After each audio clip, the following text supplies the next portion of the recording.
Je viens de lire un article dans le Nice Matin. Une jeune femme a été retrouvée dans une impasse, battue à mort.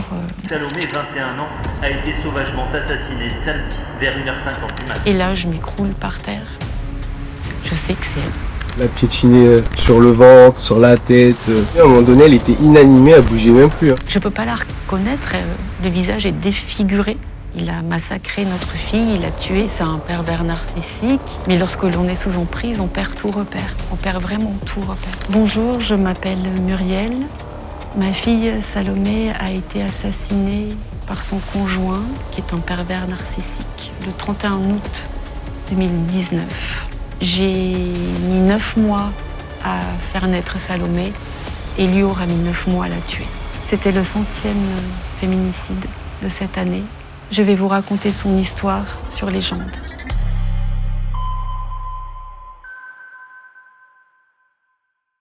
Bonjour Muriel. Bonjour. Est-ce que tu peux nous parler de Salomé?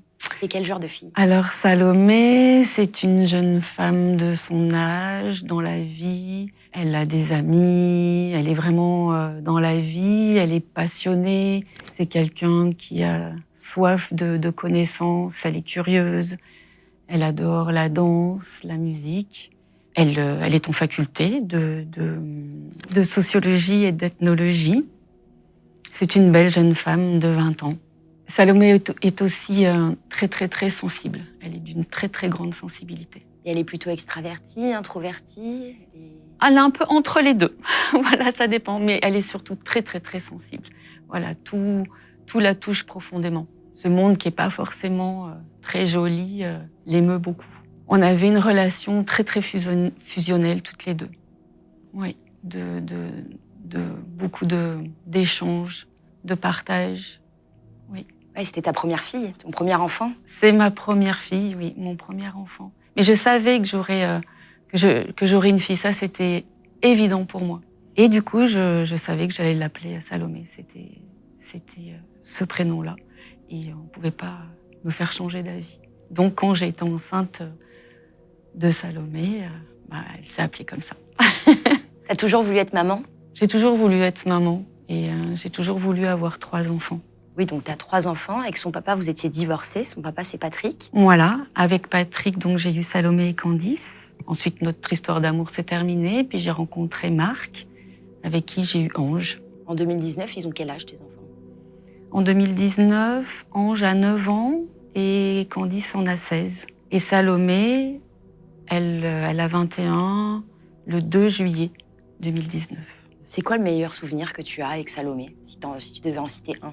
J'adorais, quand elle était petite, quand j'allais la chercher chez la nounou, elle m'attendait et quand elle voyait la voiture arriver, elle courait comme une folle en criant « maman » et ça bouille son visage et ce regard tout plein d'amour. Ça me faisait chaud au cœur. Ça, c'est un joli souvenir, mais il y en a plein, plein d'autres. On en aurait pour une émission encore. On partait souvent faire des petites randonnées, surtout quand elle était petite. Mais elle aimait bien marcher. On allait se promener le long de la rivière. Ouais. Et alors, en novembre 2018, Salomé va rencontrer via des amis un certain Amin Mimouni, qui va devenir son copain. Est-ce que tu peux me parler de lui? Alors, elle a rencontré ce garçon, donc fin 2018. Et c'est bien la première fois que Salomé ne me présente pas son petit copain. Elle n'a pas eu énormément de copains avant, mais il y avait cette présentation-là. Là, non. Donc il a fallu que je tombe sur eux dans la cage d'escalier de l'immeuble où j'habitais avant pour l'inviter à dîner et faire plus ample connaissance, ce qui me paraît normal. Elle te parle directement de sa relation avec lui? Non, c'est pas directement. On s'aperçoit on comprend qu'elle a un petit copain. Elle va m'en parler très furtivement. Et c'est par ce dîner à la maison que moi, je vais pouvoir faire vraiment plus ample connaissance avec lui. Alors j'en ai un souvenir, un très mauvais souvenir. C'était vraiment très désagréable. C'était le soir et j'avais en face de moi un jeune avec des lunettes de soleil qui n'a pas voulu enlever de tout le repas. Je lui ai demandé qu'il les enlève parce que pour moi c'est important de regarder la personne dans les yeux quand on échange, quand on se parle.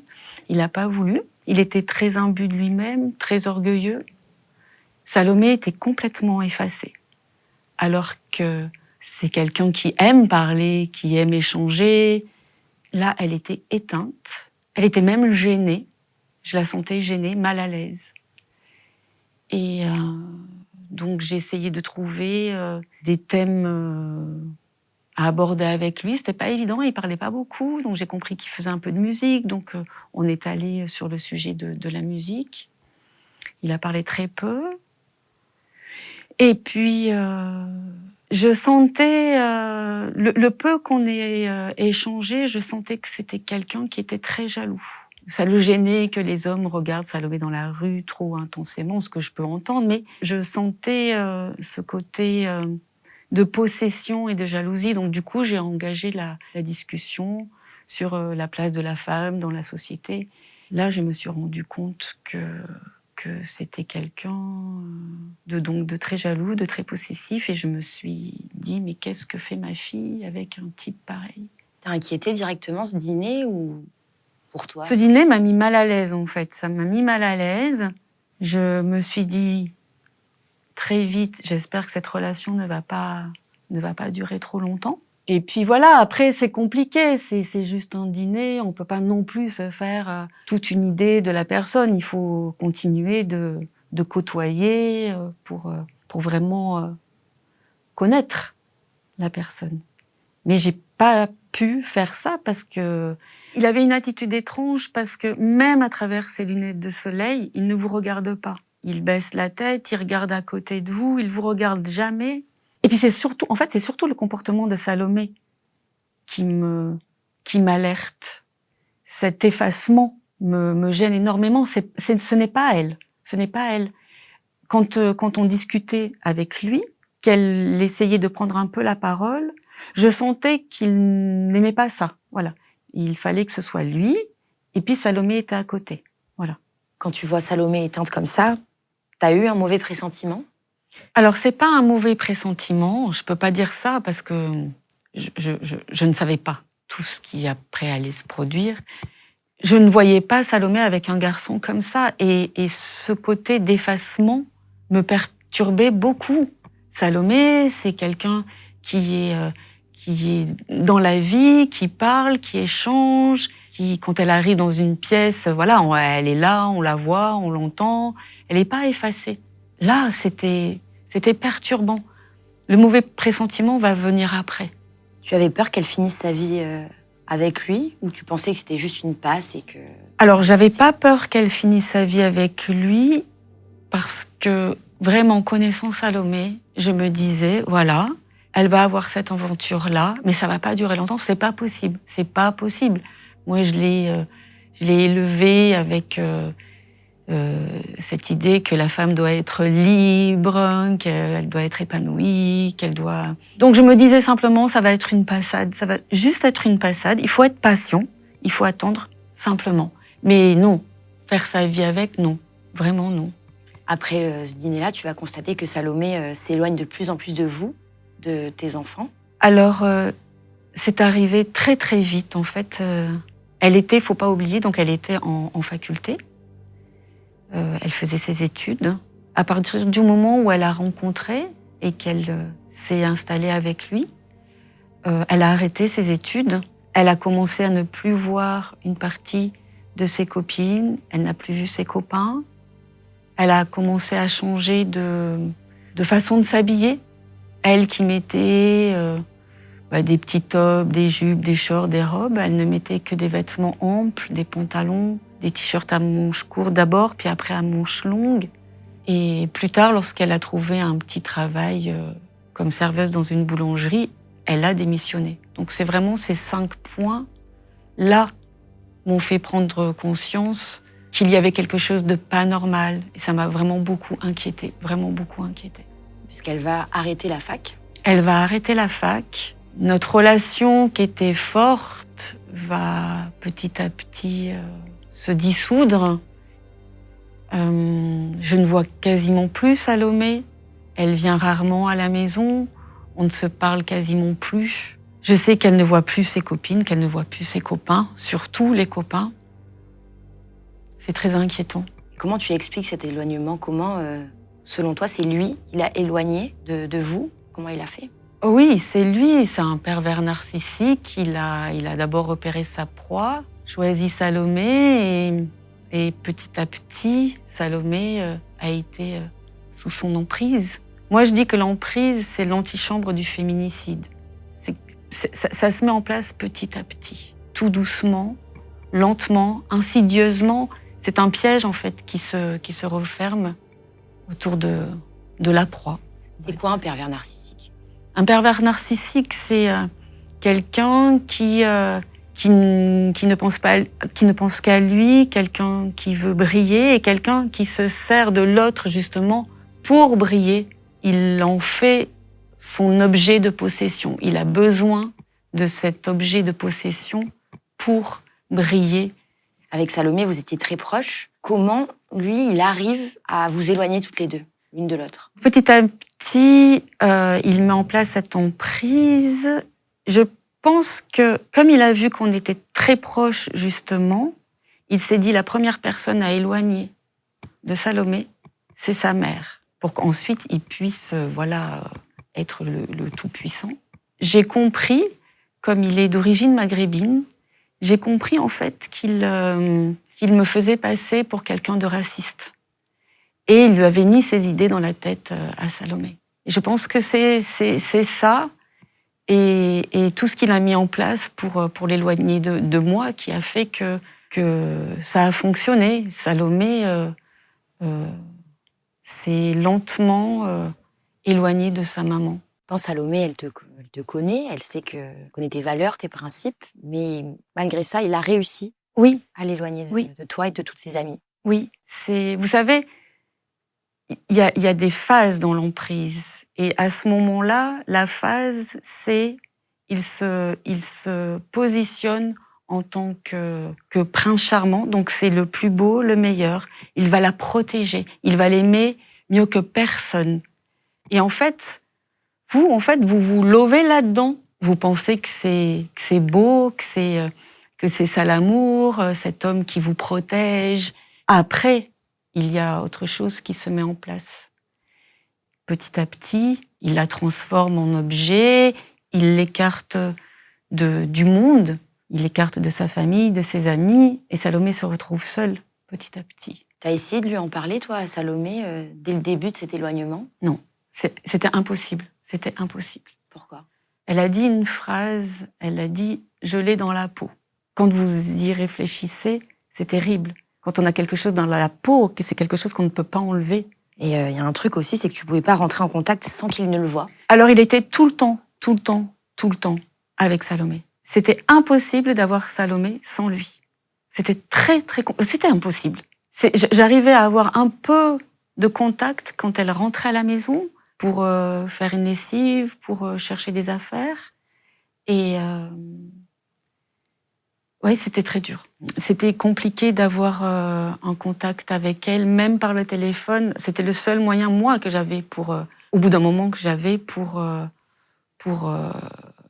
avoir un contact avec elle, c'était de lui envoyer des SMS. Alors, je faisais très attention à ce que j'écrivais, parce que je savais que lui allait lire les messages. Il l'éloignait aussi de son frère et de sa sœur? Alors, il était entre les deux, là, parce que j'imagine qu'il devait faire attention aussi. Donc, il continuait de temps en temps. Ange avait 9 ans, donc des fois, il jouait un petit peu au ballon dans la rue. Pour Candice, je pense qu'elle n'avait pas trop de contact non plus. Tu disais, elle était constamment épiée et il la surveillait même quand elle travaillait à la boulangerie. Parce que quand elle a arrêté ses études, elle a travaillé dans une boulangerie. Oui, Salomé a travaillé dans une boulangerie et il venait s'asseoir à la terrasse de la boulangerie.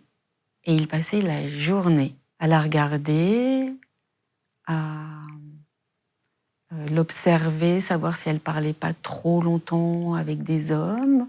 Il était tout le temps là. Et les patrons de la boulangerie ont même dû lui fournir les images de caméras de surveillance pour que Salomé prouve qu'elle ne le trompait pas. Voilà, parce que lui s'était mis dans la tête que Salomé avait une liaison avec le jeune boulanger. Donc Salomé est allée voir son patron en lui demandant par pitié, donnez-moi les vidéos pour que je puisse lui prouver que je n'ai pas d'histoire avec le boulanger.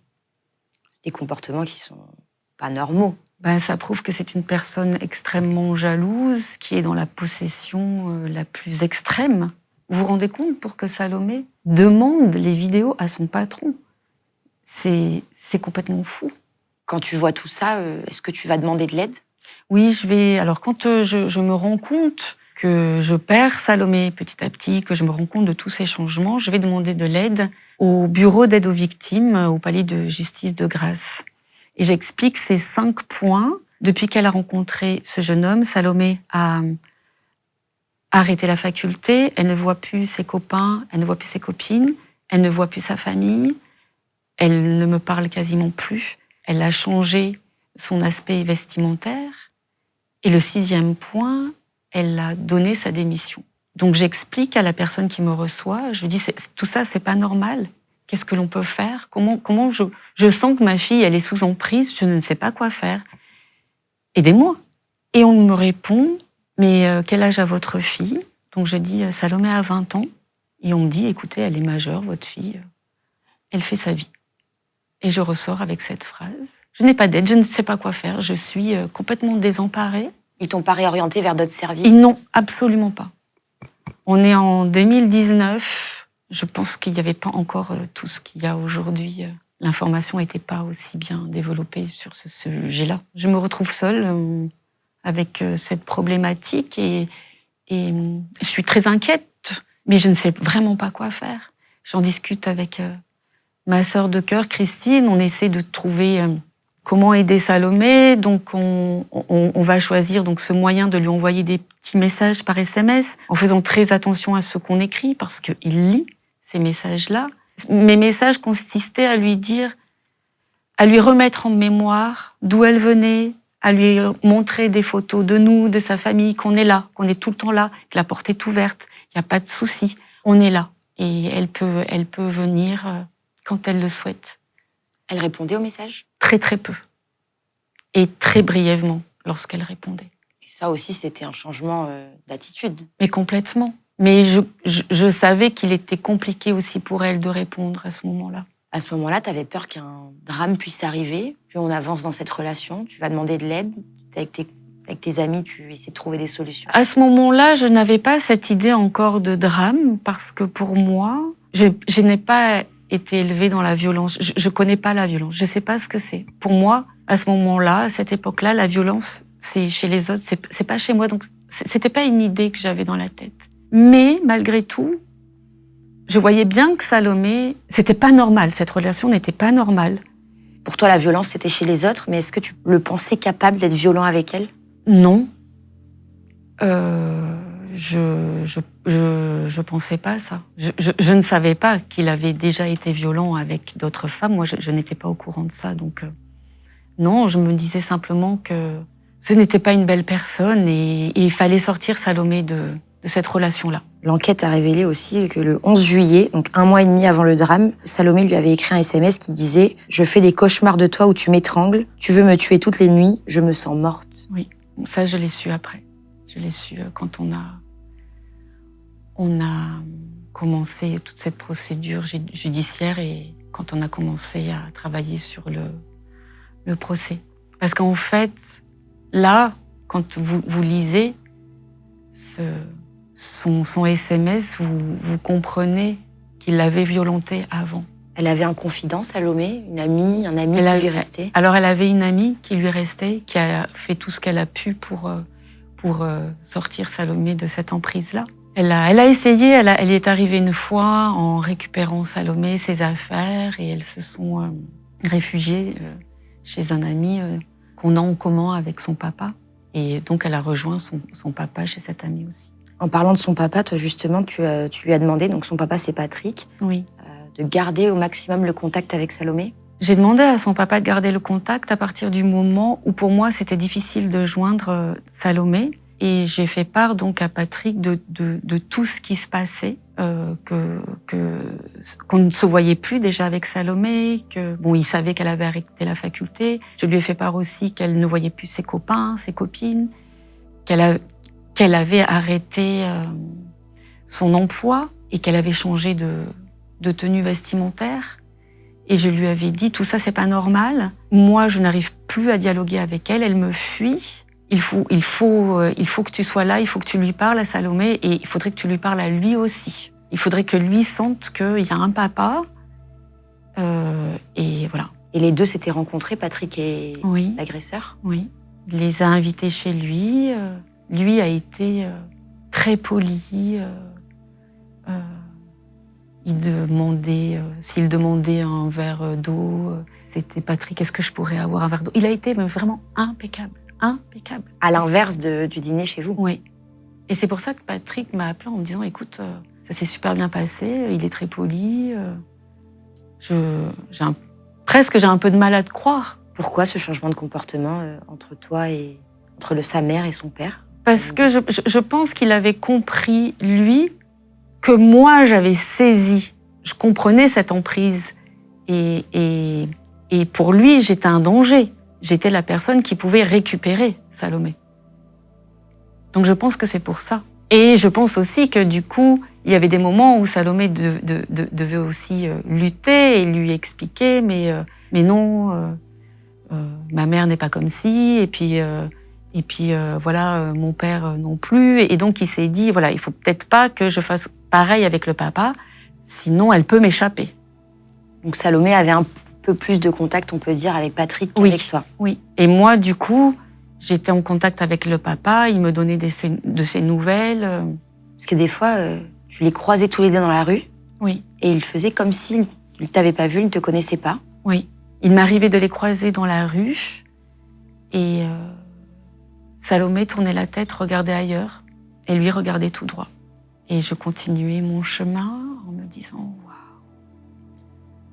Salomé, Salomé, Salomé, mais que fais-tu » Or, je prenais sur moi parce que voilà, c'était compliqué. Il fallait quand même maintenir ce lien. Oui, donc tu n'osais pas forcément les interpeller. Non. Et quand tu la voyais s'éloigner comme ça, tu te sentais fautive ou tu savais que ça venait de lui Je ne me sentais pas fautive, mais j'étais désemparée. Je ne savais pas en fait comment faire, mais c'est sûr que j'étais bien consciente que tout ce malaise venait de lui. Et cet éloignement, c'était lui qui l'avait mis en place. Ça, oui, j'étais certaine de ça. À ce moment-là, qu'est-ce que tu espérais le plus? C'est qu'elle se sépare de lui? Ah oui, j'espérais tellement qu'elle se sépare de lui, bien évidemment, oui. T'avais espoir qu'elle ouvre les yeux? Ou tu la voyais tellement amoureuse? J'avais espoir qu'elle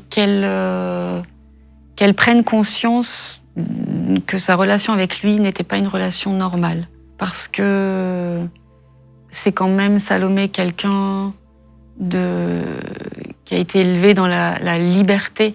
Donc je me disais qu'un jour ou l'autre, c'est pas possible, elle va pas tenir à la longue, c'est pas possible. Être éloignée comme ça de ses amis, de la vie en fait, de sa famille, c'est pas possible. Elle va réagir. Donc je souhaitais tous les jours que cette relation s'arrête. En plus, elle avait déjà eu une longue relation qui était saine. Oui, elle avait eu une belle histoire, une histoire d'amour de son âge, avec des hauts débats, mais une histoire d'amour normale entre deux lycéens. Elle connaissait ce que c'était une relation saine. Elle avait un repère quand même. Elle connaissait ce que c'était une relation saine, évidemment, elle avait ce repère-là. Mais lorsque l'on est sous emprise, on perd tout repère. On perd vraiment tout repère. Je dirais qu'elle était amoureuse de lui. Est-ce qu'il y a un lien à faire entre l'emprise et l'amour? Je pense qu'elle était... Elle est tombée amoureuse de lui, forcément. Elle est tombée amoureuse de lui. Il s'est montré le plus beau, le meilleur, l'homme protecteur, plein d'amour. Donc forcément qu'elle est tombée amoureuse de lui. Après, appeler ça un amour, non. Les jours précédant le drame, tu vas avoir des échanges avec Salomé? On a repris contact petit à petit, l'été arrivant. On a de plus en plus échangé, alors c'était pas tous les jours. Et puis arrive le 3 août, c'est le jour de mon anniversaire. Elle m'a envoyé un magnifique message pour mon anniversaire. Là, je me suis dit, oh, ça y est, elle revient. Elle se livrait à nouveau. à moi, ça m'a fait un bien fou. Je l'ai même montré à Christine. Je lui ai dit, regarde ce qu'elle m'a envoyé pour mon anniversaire. Et on s'est dit toutes les deux avec Christine, ça y est, elle va revenir.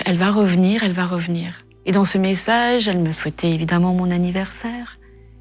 Elle me disait qu'elle m'aime, qu'elle avait envie de découvrir la nouvelle maison parce qu'entre-temps, on avait déménagé sur les hauteurs de Grasse, à la montagne. Elle me disait que son petit frère lui manquait, que sa sœur aussi, et qu'elle avait hâte de nous retrouver. Donc c'était un message d'espoir. Tu dis qu'elle se livrait plus à toi. Est-ce qu'elle te parlait de sa relation? Non, elle m'avait juste dit que donc elle allait revenir, que là elle était contente des beaux jours parce qu'elle allait à la plage, qu'elle profitait encore un petit peu de la mer et puis qu'elle allait revenir.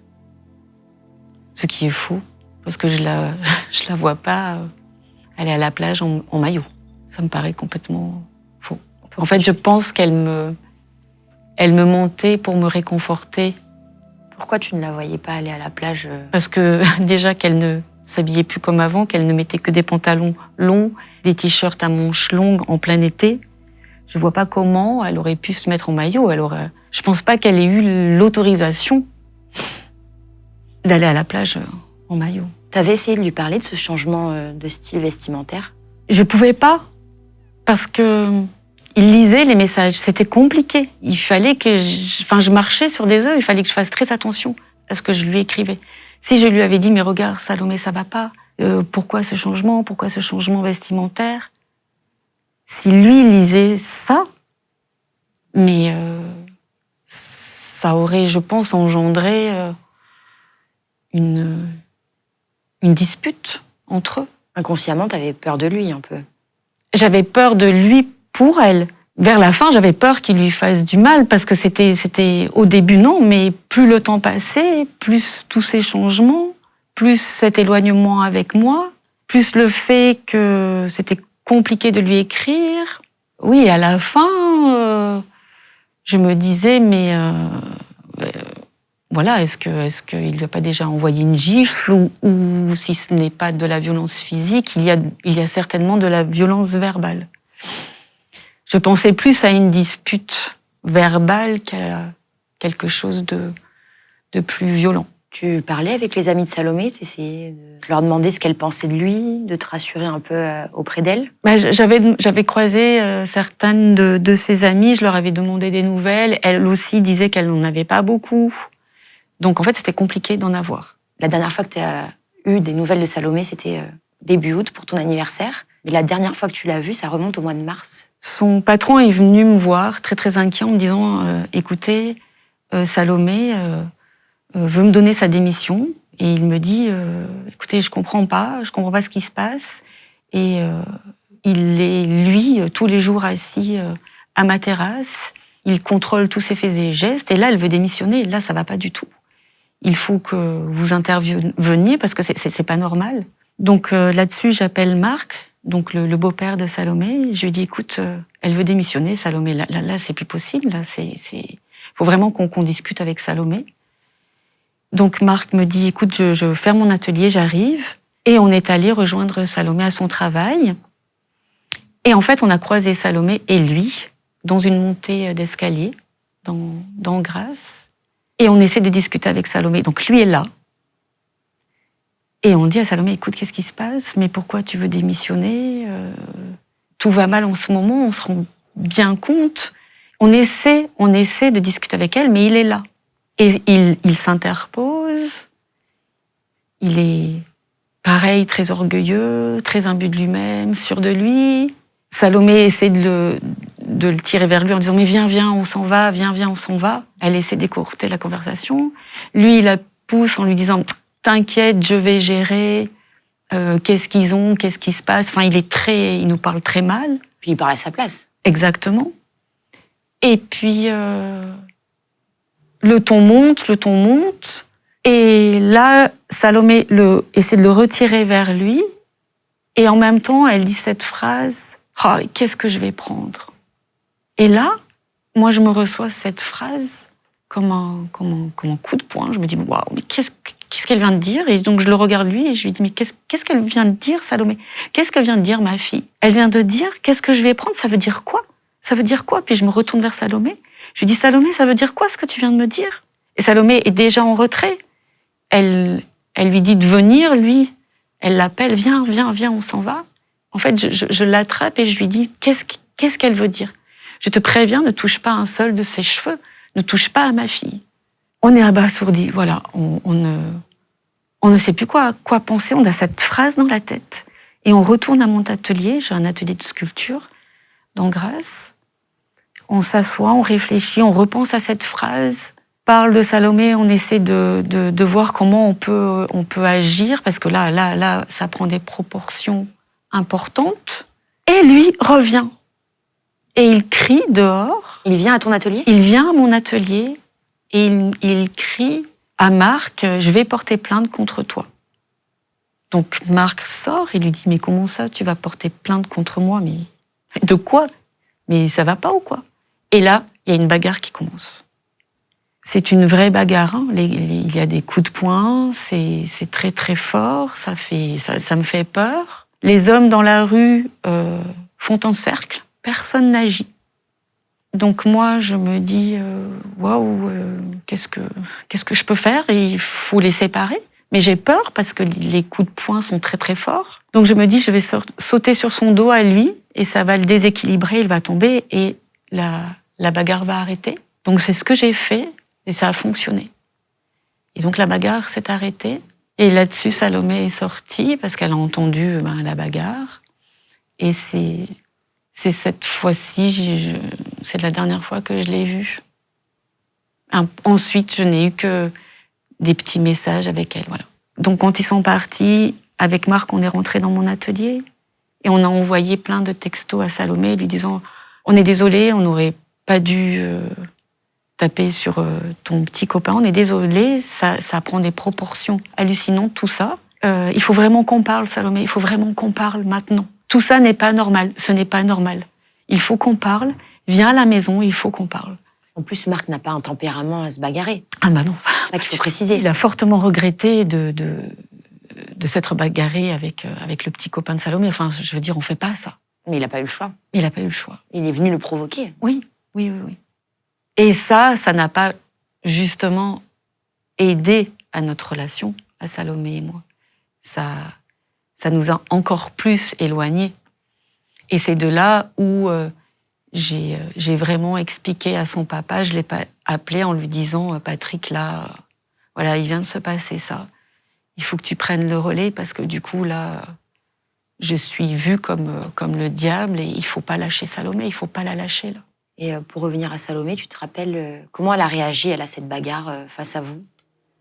Elle vous a dit au revoir? Non. Elle était pas du tout contente qu'on ait pu faire ça. Elle m'a bousculée en passant. Elle m'a donné un grand coup d'épaule. Et puis, elle est allée le chercher et ils sont partis. Mais tout ça, en fait, ça se passe très, très vite aussi. Hein.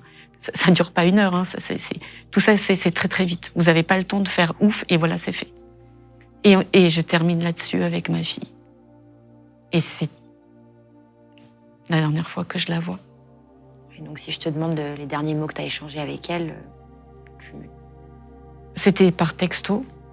C'était on est désolé Salomé, on t'aime, je t'aime Salomé. Tout ça, c'est pas normal. Il faut qu'on discute. La maison est ouverte encore une fois. Prends le temps, mais on est là et on est désolé. Mais c'est pas normal, tout ça n'est pas normal. Suite à cette bagarre-là, je vais avoir très peu de contact avec Salomé. Ça va être encore plus compliqué pour moi de lui envoyer des messages. Et puis petit à petit, quand arrive l'été, elle va de nouveau mieux échanger, par SMS toujours. Avant, mon anniversaire, comme on était dans une nouvelle maison, qu'on était à la montagne. Donc j'ai lui envoyé des petites vidéos, des sangliers qui passaient devant la maison, il y avait des cerfs qui passaient devant la maison, donc pour lui montrer un petit peu, voilà, qu'on était là, qu'il y avait une nouvelle maison qui l'attend, et c'était beau de reprendre contact avec Salomé. Moi, ça me donnait un fabuleux espoir, et c'était très émouvant. Et le dernier message, c'était pour mon anniversaire. Elle me disait qu'elle m'aimait, que son petit frère lui manquait, que sa petite sœur aussi lui manquait, qu'elle avait hâte de découvrir cette nouvelle maison. Voilà, c'était un message d'espoir et d'amour. Alors, à la fin du mois d'août, malheureusement, un article de Nice Matin indique qu'un meurtre a eu lieu à Cagnes-sur-Mer. C'est Patrick qui va tomber dessus. Patrick m'appelle le dimanche matin. Candice était chez Patrick. Moi, j'étais donc avec Marc et Ange. On avait un ami à nous qui avait dormi à la maison. Et Patrick m'appelle et me dit « Écoute, j'ai pas de nouvelles de Salomé. Elle devait m'appeler hier, elle m'a pas appelé. » Patrick, un ami qu'on a en commun, vient de m'appeler en me disant « Écoute, je viens de lire un article dans le Nice Matin. Une jeune femme a été retrouvée dans une impasse, battue à mort. » Et Patrick me dit « J'ai peur. Et si c'était Salomé ?» Et je lui dis « Mais non, mais attends, peut-être c'est parce qu'il est un peu tôt, donc elle doit encore dormir. » Il me dit « Mais non, mais elle devait m'appeler hier. » Et il me dit « Écoute, je vais au commissariat, je vais me renseigner. » Il me rappelle, il me dit « Écoute, ils ont arrêté Amine. » Je lui dis « Mais alors, c'est Salomé ?» Il me dit « Écoute, je sais pas. Ils m'ont montré les photos d'une jeune femme. Donc moi, je me mets même en colère. Je lui dis « Bah alors, si tu as vu les photos, c'est elle ou c'est pas elle ?» Et il me dit « Mais je sais pas. » Et là, je hurle, je lui crie dessus. Je lui dis « Mais enfin, pourquoi tu peux pas reconnaître Salomé ?» Et il est en pleurs, il me dit « Mais je peux pas la reconnaître, le visage est défiguré. J'ai pas pu reconnaître ce corps-là, j'ai pas pu identifier Salomé. » Alors ils m'ont fait un test ADN et on attend les résultats. Donc je lui dis « Écoute, on va descendre avec Marc. Moi, il faut que je parle aussi avec les policiers. Je pouvais pas rester comme ça à la maison. » J'avais peur et en même temps, j'ai toujours l'espoir que ce soit pas elle parce que je m'en fiche, même si c'est Amine qui est en prison. Peut-être que ça n'a rien à voir, quoi. On a toujours l'espoir. Patrick me fait jurer de ne pas regarder les photos. Ok, c'est ce que j'ai trouvé vraiment inhumain de la part de la police, c'est d'avoir montré les photos au papa pour que ça aille plus vite. Bah non, vous attendez le résultat d'ADN, mais vous ne faites pas regarder des photos à un papa. Parce qu'évidemment que le papa, ou même si c'est la maman, vous dites oui parce que vous voulez savoir. Donc forcément, vous allez être d'accord pour les voir. Lui, Patrick, maintenant, il aura ces images de sa fille tout le temps. Et j'en veux beaucoup à la police pour ça. Donc on descend avec Marc. Au commissariat, on nous fait rentrer dans un sas et je pose des questions. Je dis est-ce que la jeune femme retrouvée est grande, est mince, est grosse, est blonde, est brune? Voilà, on échange pour savoir. Le policier me dit est-ce que Salomé avait des tatouages? Je dis non. Il me dit parce que la jeune femme n'a pas de tatouage. Donc là, je commence à me sentir pas bien. Je dis mais est-ce qu'elle a un collier? Parce que Salomé a un collier avec une perle. Et là, il me dit non. Donc là, j'ai à nouveau l'espoir. Alors, c'est pas Salomé. Et puis là, je dis Salomé, elle a un bracelet avec une demi-lune. Est-ce que la jeune femme retrouvée a un bracelet avec une demi-lune? Il regarde le papier et il me dit oui. Et là, je m'écroule par terre. Je sais que c'est elle. Tu vas devoir aussi l'annoncer à tes enfants. Oui, de là, nous retrouvons Patrick en bas Patrick nous attend en bas de son immeuble à Nice. Candice est restée dans l'appartement. Et Et on fond en larmes parce que je lui dis, c'est elle, il y a le bracelet en 2001, c'est que Salomé. Et puis lui est arrêté, donc forcément que c'est elle. Et on doit l'annoncer à Candice. Et c'est l'horreur. Tu lui dis directement la vérité à tes enfants? Eh bien, quand on ouvre la porte de l'appartement, elle est tout de suite derrière et elle me regarde avec ses grands yeux et elle me dit alors, c'est elle ou c'est pas elle? Et on lui a dit que c'était elle. Et là, elle nous a regardés et elle nous a dit non, c'est pas elle, c'est pas possible. Et elle s'est assise dans le canapé et elle est restée prostrée pendant un bon moment. Voilà. Est-ce qu'on sait ce qui s'est passé exactement ce soir-là? C'est une dispute dans la rue qui aurait dégénéré? Oui, je pense que Salomé, elle était sur le départ. Moi, je l'ai ressenti par ce message qu'elle m'avait envoyé, par le fait qu'on renoue contact, qu'on échange à nouveau, même si c'était peu, mais on retrouvait cet amour entre nous. Et je pense que ce soir-là, elle souhaitait le quitter, mais elle voulait le lui dire en face. Comme Salomé a un fort caractère, elle fait les choses entièrement, donc il fallait qu'elle lui dise en face. Et lui, il n'a pas supporté, parce que lui, il perdait son objet de possession, il perdait son jouet. Il n'a pas supporté. Et la dispute a éclaté, et ne pouvant accepter de perdre son jouet, il a cassé son jouet, parce qu'il a tué Salomé. Mais il a même enlevé toute sa beauté. Elle était méconnaissable. C'était un anéantissement. Il nous a même pas laissé sa beauté. Il est allé jusqu'à lui enlever sa beauté. Il faut que je fasse une petite pause.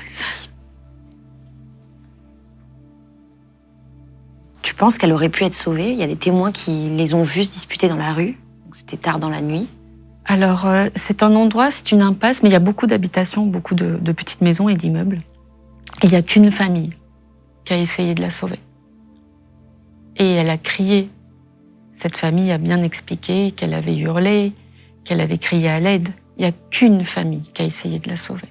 Comment ça, ils ont essayé de la sauver? Le fils de cette famille est sorti. Il a essayé de s'interpeller en lui disant « Mais qu'est-ce que tu fais laisse-la tranquille ». Et lui, en fait, il l'a menacé en lui faisant croire qu'il avait un flingue. Donc la maman de ce jeune homme a eu peur pour son fils, ce que j'entends. Elle lui a dit « Rentre à la maison, on va appeler la police et on va la sauver en appelant la police ». Tu penses qu'il avait vraiment un flingue? Non, il n'en avait pas. Il y a des témoins aussi qui ont entendu Salomé dire « je te quitte ». Oui. Donc c'est bel et bien qu'elle était en train de le quitter. Oui. Alors, avant que la police se rende sur place, la police a mis beaucoup de temps à prendre l'information par téléphone de la maman de ce jeune homme. Je crois que l'appel téléphonique dure plus de 10 minutes. Et la personne qui reçoit le message, je pense que c'était un stagiaire, donc n'était pas très expérimenté et n'arrêtait pas de poser des questions. Alors, attendez, calmez-vous. Mais comment il est habillé? Quel t-shirt? Quelle couleur? Calmez-vous, madame, reprenons. Enfin, voilà, c'est du grand n'importe quoi. C'est une perte de temps vitale quand il y a une agression. Il y a une gendarmerie pas loin. Non. Je ne sais pas quoi vous dire. C'est le ministre de l'Intérieur de l'époque avait dit que cette mort-là aurait pu être évitée parce qu'il y a eu beaucoup de dysfonctionnements au sein de la police. Par exemple, ils n'avaient pas de lampe torche. Ils ont éclairé avec des téléphones pour chercher le corps. Il croyait plus ou moins à ce que disait la famille. Il prenait pas trop au sérieux ce que disait la famille. Parce que du coup, ils se sont rendus sur place. Oui. Ils ont patrouillé 20 minutes. Oui, ils n'ont pas trouvé le corps. Ils ont cherché, ils n'ont pas trouvé le corps. Mais Ils sont repartis. Ils savaient pas qu'il y avait eu un décès à ce moment-là. Ils savaient C'est vrai. juste qu'il y avait... C'est ça, non? Ils savaient juste qu'il y avait eu une dispute violente. La maman qui avait alerté a expliqué aux policiers qu'il avait traîné le corps vers un endroit. Donc elle disait, ça doit être par là, ça doit être par là. Ah, la famille avait vu ça. Mm. Et donc les policiers... Et les policiers ont cherché, ont dit non, mais ils ont dû, parce qu'il y avait un petit trou à cet endroit-là, dans un grillage, il me semble, et les policiers ont dit à la famille, non, il y a pas de corps, ils ont dû partir, et voilà. Donc, pour tout le monde, ça s'est fini comme ça. Il y a eu cette dispute extrêmement violente, mais ensuite, ce couple est parti. Comment elle a été retrouvée et quand? Le lendemain matin, c'est un voisin qui a découvert les pieds de Salomé dépassés d'un tas de détritus. Et c'était là où la police avait cherché vaguement la veille? Oui. Amine, tu vas apprendre qu'il était connu de la justice. Voilà, j'ai su après qu'il avait déjà violenté ses ex-compagnes. Je l'ai su après. Je pense qu'elle aurait pu être sauvée, Salomé, et le soir du drame, avec tout le dysfonctionnement que tu as cité de la police. Oui. Et avant. Oui, évidemment. Trop de dysfonctionnement au niveau de la police. Et puis aussi le fait de ne pas avoir aidé une maman quand elle fait part de tous ces changements. Aujourd'hui, cela change. Ça a changé quand même. Il y a beaucoup d'avancées là-dessus, heureusement. Tu ressens quoi quand tu te dis que tout ça aurait pu être évité?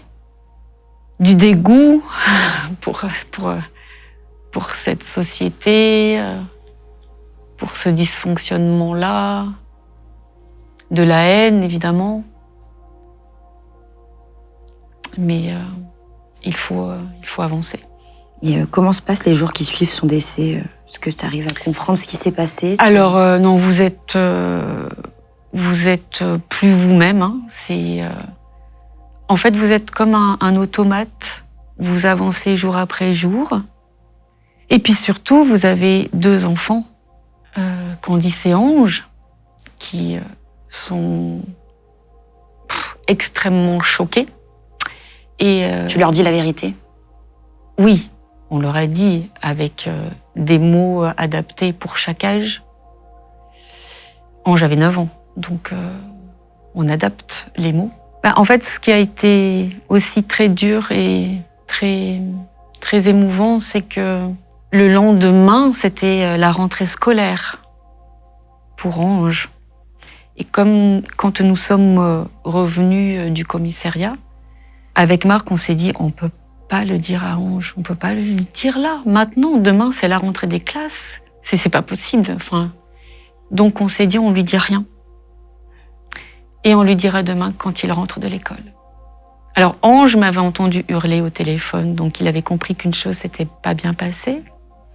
On était partis donc au commissariat, donc on lui a expliqué qu'on devait faire quelque chose d'important, mais qu'on lui expliquerait demain. Et c'était bien qu'on lui dise ça parce que justement, on avait pris la décision de ne pas lui dire la terrible nouvelle.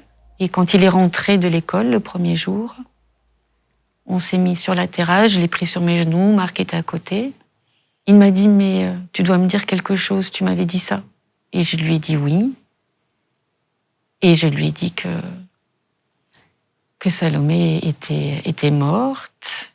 Et j'ai pas fini ma phrase et il m'a dit, c'est Amine qui l'a tuée. Et je lui ai dit oui, et il s'est mis à hurler. Non. C'était dur. Qu'est-ce que tu ressens au réveil les premiers matins?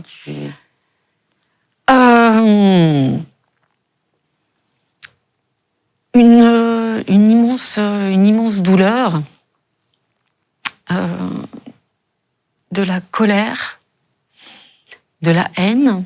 Mais il faut avancer parce qu'il y a Candice et Ange et parce que maintenant il y a un procès à préparer. En fait, vous n'avez pas le choix. Enfin, pour ma part, je n'avais pas le choix. En fait, j'avais un seul choix, c'était d'avancer. Parce que si je sombrais, Candice et Ange sombraient. Et c'est ce qu'on s'est dit dans cette famille. On va se serrer les coudes. On l'a dit à Patrick, on va se serrer les coudes. Et on va se battre. Et on va tout faire pour que ce monstre prenne perpétuité. Les jours qui suivent le décès, est-ce que tu te souviens d'un geste, une odeur, un objet que tu n'arrives même pas à regarder tellement que la douleur est grande? Non. Vous savez, moi je n'avais pas repris mon travail tout de suite. Candice et Ange allaient à l'école. Je pleurais toute la journée. Et puis quand les enfants rentraient, on était en mode...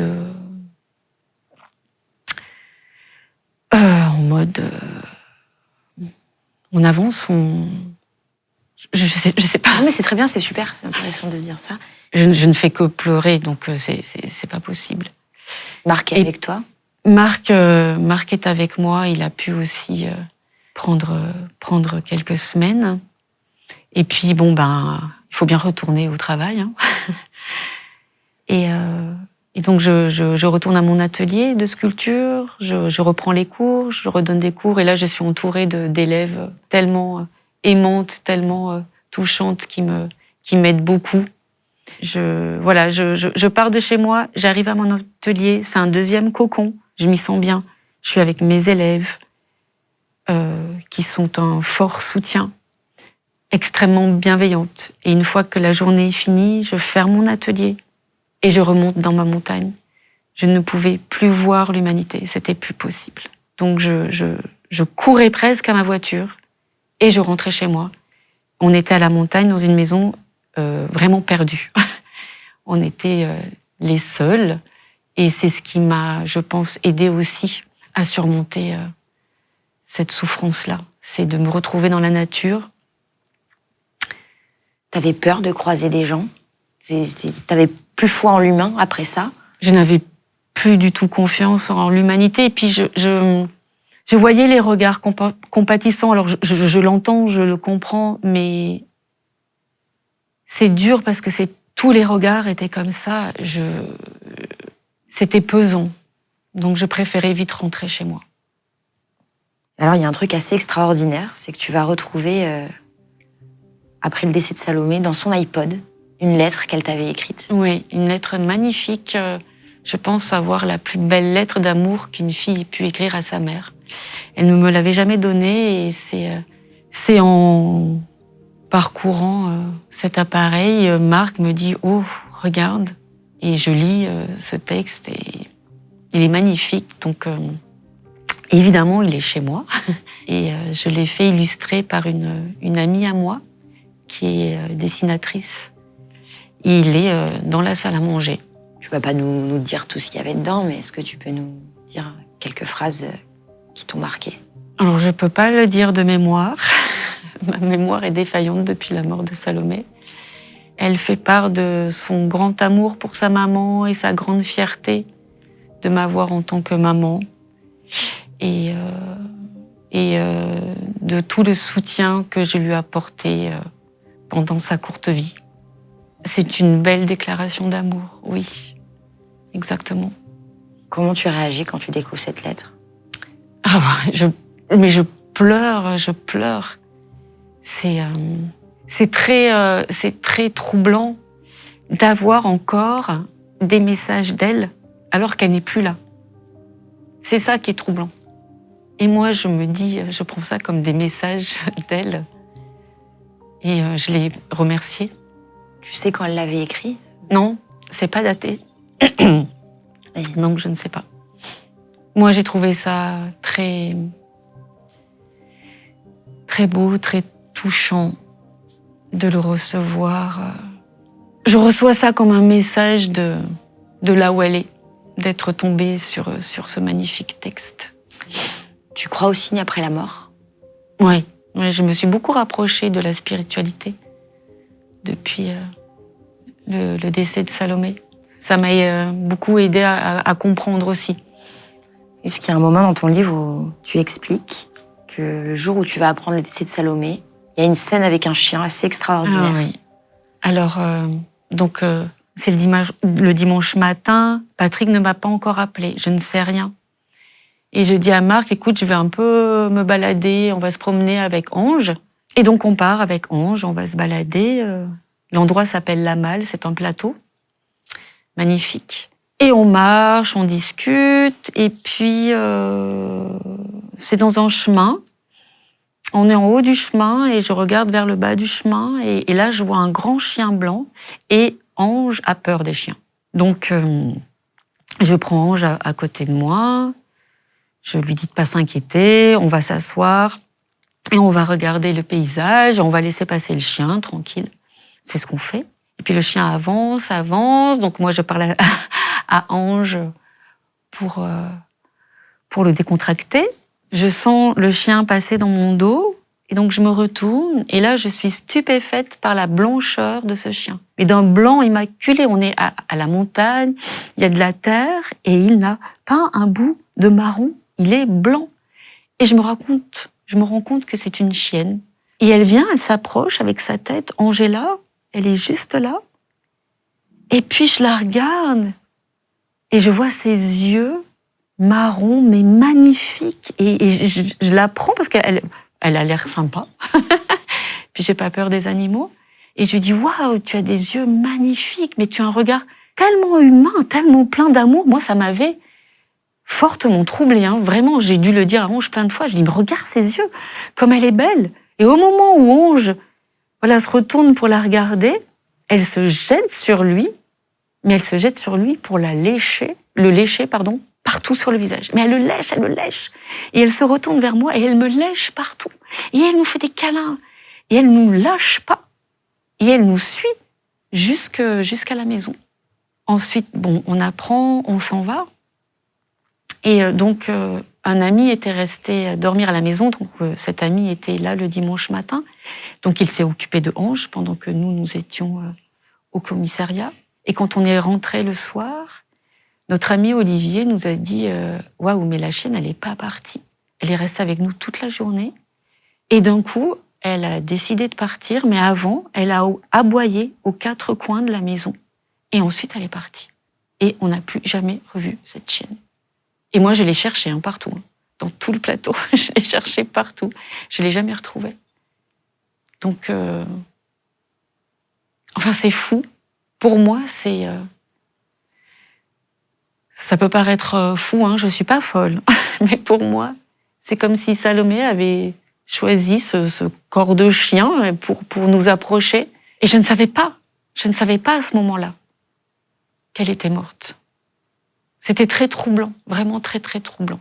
T'en as eu d'autres, des signes comme ça? Oui, j'ai eu plein d'autres signes que je raconte dans mon livre. Tu as sorti un livre, on va en parler après.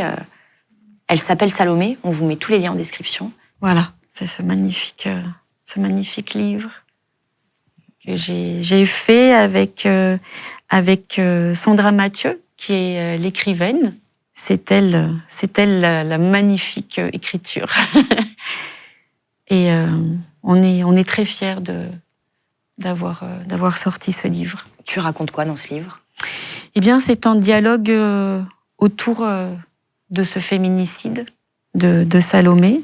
Et on se questionne sur ce qu'elle emprise, sur ce que sont les féminicides, pourquoi on en arrive encore pourquoi le chiffre des féminicides ne baisse pas. Et on se questionne autour de ce fléau sociétal.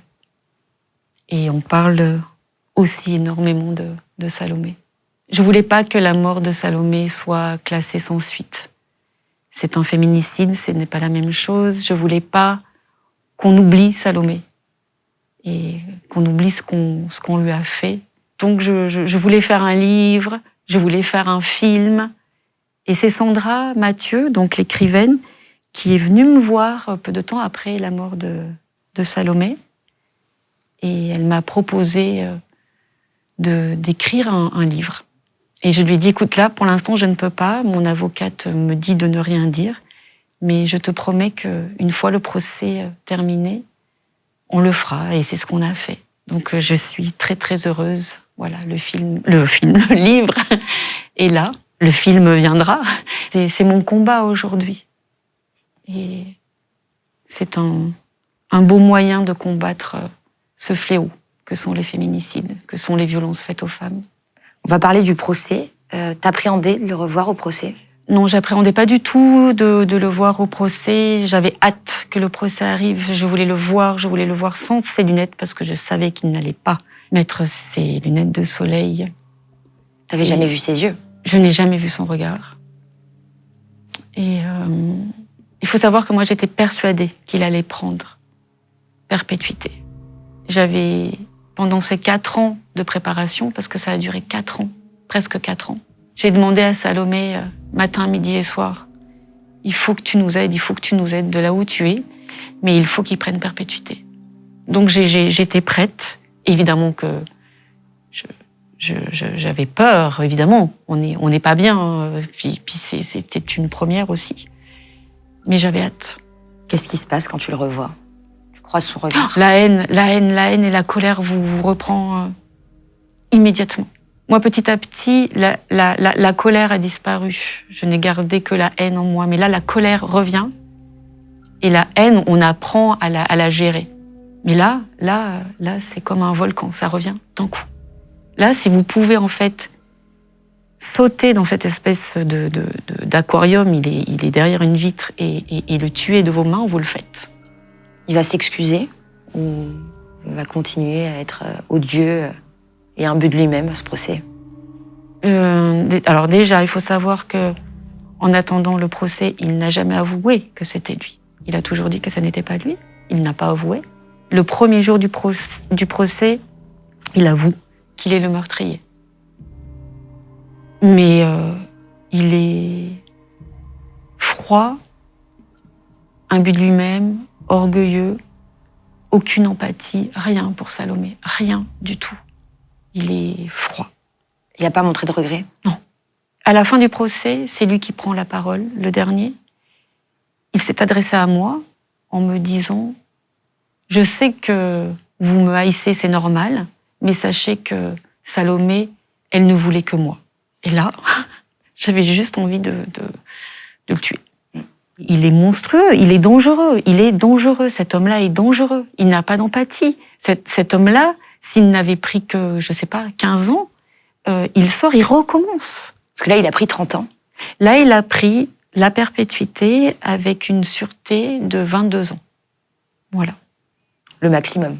C'est le maximum que l'on donne en France. Oui, c'est la peine maximale en France, la perpétuité. Et 22 ans de sûreté. C'est un soulagement quand le verdict tombe?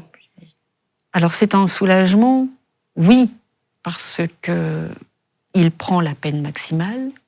C'est un soulagement parce que c'est acté. C'est-à-dire qu'au nom de la société, il est jugé coupable, c'est lui. Donc ça, c'est très, très important. C'est très important pour nous, la famille, parce que ça nous aide aussi à nous reconstruire, que ce soit bien acté, et que la société, voilà, elle sait, c'est lui. Et puis soulagé parce que pendant ce temps-là, il ne violentera pas une autre femme, bien sûr. Oui, parce que je le rappelle, il y en avait quand même violenté dans le passé. Oui. Il y avait des plaintes qui avaient déjà été oui. mises contre lui. Mais ne serait-ce qu'il prend quand même 30 ans, mais toi, tu prends la perpétuité. Votre famille...